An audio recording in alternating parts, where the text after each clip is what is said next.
Hello everyone, good evening तपाईँहरूलाई। र म चाहिँ आज डिनरमा चाहिँ फिस बनाउन आँटेको र तपाईँहरूलाई म फिस बनाएको रेसिपी देखाउने छु। हेरिदिनुहोस् ल। मेरो माछा यहाँ चाहिँ तोरी र जिराको भुटेर चाहिँ पिसेको छु। यहाँ चाहिँ प्याज टमाटर यहाँ हल्दी र त्यति मात्रै हाल्छु माछामा चाहिँ। अब हेर्नुहोस् ल, यो अलिअलि कम्ती फ्राई गर्नुपर्छ। मैले माछा हालिसकेको छु। माछा हाल्दाखेरि चाहिँ पड्किन्छ होइन, त्यो पड्किँदाखेरि चाहिँ हर्दी हाल्यो हुन्छ माथिबाट चाहिँ। त्यो हर्दी हाल्यो भने चाहिँ पड्किनु चाहिँ कम्ती हुन्छ हो।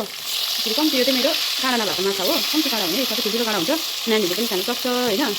त्यो टक्कै हाल्यो। मैले आज चाहिँ ननस्टिक प्यानमा पकाउँदैछु, किनभने अब कराईमा चाहिँ चालिँदो रहेछ नि त हो। त्यसमा चाहिँ मजाले खाना बनाउने ग्रेभी, माछाको कम्ती रस हालेर हो। त्यही यस्तो हाई फ्लेममा नै गर्नुपर्छ यसलाई चाहिँ होइन। अन्त यो चाहिँ पहिला तेल हाल्यो, त्यहाँपछि हर्दी हाल्यो, त्यहाँदेखि माछा हाल्यो त पड्किँदैन हो। यस्तो हुँदैछ। अब एकछिनमा तपाईँलाई देखाउँछु। यस्तो गराउनुपर्छ हो। बेसी फ्राई गर्दैन, यसलाई हल्का खालि कम्ती होइन, गयो। यहाँ चाहिँ तपाईँहरूको यो भइसक्यो होइन। यसलाई कम्ती हल्का मात्रै फ्राई गर्नुपर्छ यो माछा नभएको काँडालाई चाहिँ हो। टक्कै अलिकति उयो भएछ यहाँनिर चाहिँ यो सब अलि हल्का खालि फ्राई गर्नुपर्छ, यसलाई डिप फ्राई गर्नु हुँदैन होइन। यसमा चाहिँ मैले सिधै एड गरेको छु जिरा र तोरी हो। यहाँ टक्कै चलाउनुपर्छ यसलाई हो। त्यहाँपछि यस्तो गऱ्यो हो।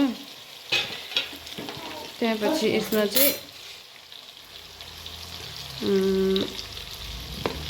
चाहिँ मैले प्याज पनि एड गरिसकेँ। मैले भिडियो बनाउनै नभएर त्यहाँनिर मैले हल्का हालिसकेर मात्रै देखाएँ। यहाँ टक्कै त्यो तोरी र जिरा हालिसकेपछि यसरी प्याज पनि हाल्नुपर्छ। माछा हाल्दा चाहिँ साइड साइडमा गरेर हो, ग्रेट गरेको प्याज त्यो पनि हातले नै गरेको मैले। मेसिनमा गऱ्यो भने चाहिँ मेसिनमा गर्दाखेरि चाहिँ टेस्ट चाहिँ नआएको जस्तो लाग्छ हो। त्यहाँपछि यहाँ टक्कै यो भएपछि हल्का चलायो हो।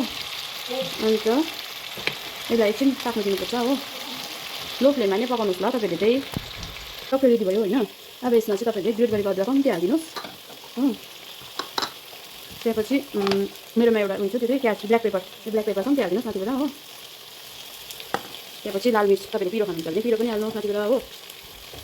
टक्कै भयो होइन। त्यसलाई हल्का चलाउनुहोस्। त्यहाँदेखि यसमा तपाईँहरूले स्वादअनुसारको नुन हाल्नुहोस्।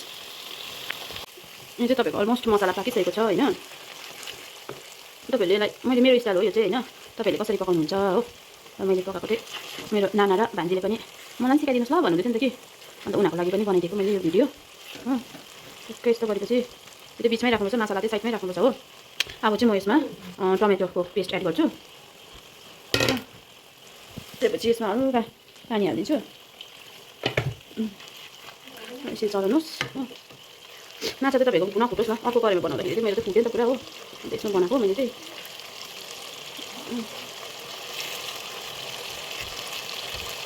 त्यसो गर्नुहोस्। त्यसपछि यो अघि टमाटर भएको पेस्ट भएको ठाउँमै पानी टक्कै हालेर त्यसरी हालिदिनुहोस् हो। त्यसपछि यो यसरी चलाउनुपर्छ हो। टक्कै भइहाल्यो रेडी आमा हो। अब भेज खानेहरूलाई त अब उयो हुन्छ होइन, नन भेज खानेहरूलाई त यो चाहिँ अब टेस्टी नै हुन्छ हो। भेज पनि राम्रै हुन्छ, खानाहरू भेराइटी हुन्छ हो। भेज पनि मनपर्छ मलाई। अन्त अब चाहिँ म चाहिँ चिकन खानु छोडेर चाहिँ माछापट्टि लागेको कि चिकन चाहिँ नखाएको धेरै भयो हो। यसमा हल्का पानी एड गर्नुपर्छ हो।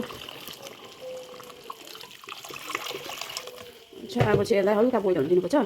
त्यहाँपछि चाहिँ रेडी हुन्छ सर्भ गर्नुको लागि हो। यसमा धनियाँ भात झन् अलिक कस्तो मिठो हुन्छ र धनियाँ छैन नि त। तर अस्ति मैले बारीमा छरेको पनि भएन नि त हो।